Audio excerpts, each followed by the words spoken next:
Hi, everyone. Welcome to this episode of MedTech Minis. I'm your host, Susie Ingwall, and today I'm here with Jim St. Clair from MyLigo. Thank you so much for joining us today. It's a pleasure to have you here.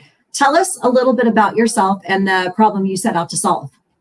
Thanks, Susie. It's great to be here today. And MyLigo set out to solve the problem associated with making sure that you have the right patient with the right data in the right place. Now, believe it or not, there's actually a fairly significant possibility and a risk that when you go in to see your doctor and they open up the EHR, the record they're looking at may not be you, or the information in that record may not be your information. And then now in the 21st Century Cures Act and with HIEs and with TEFCA and sharing information between locations, it's more important than ever to make sure that the right patient identity and the right patient identification has been matched up to the right data to be shared as required. Obviously, it could be potential compliance risks, but worse yet, it could lead to things like improper prescriptions, wrong medical procedures, and really open up life safety issues.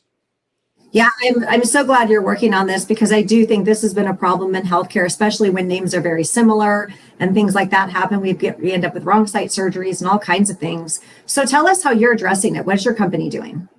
Absolutely. We have a digital identity solution using a combination of cloud-based and open source software that's packaged together specifically to be working in the healthcare space and aimed first and foremost in the US. With a little bit of digging, you see that most of the software we use and the applications that are involved are actually used on a global basis, heavily used in Europe and other places, providing digital identities that are controlled by the individual and can be associated with their information in other applications. But no one's taken the time to focus on it so far in the healthcare sector, and specifically with a concern around their electronic health records and being able to shepherd that through information exchange or individual right of access.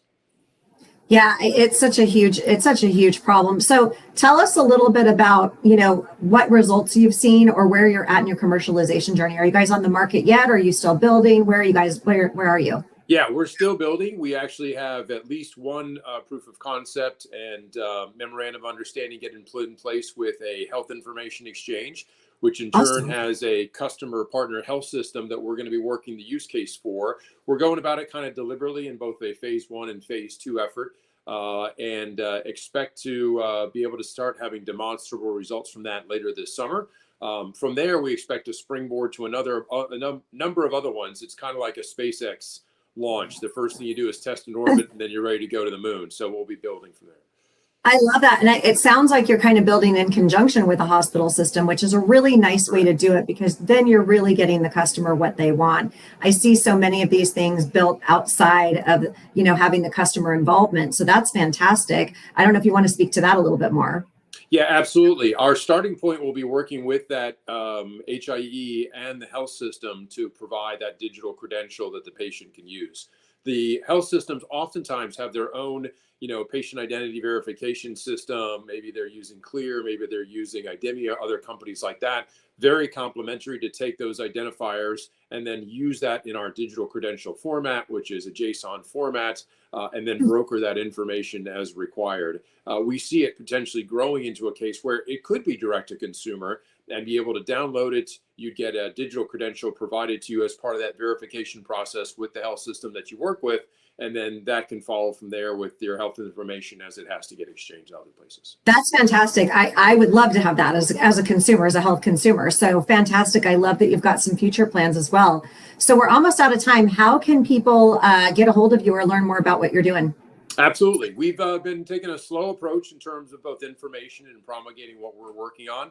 But myligo.io is our website. You're welcome to go there and submit a contact. MyLigo is also on Twitter, X, and also on LinkedIn. And of course, you're welcome to reach out to me directly.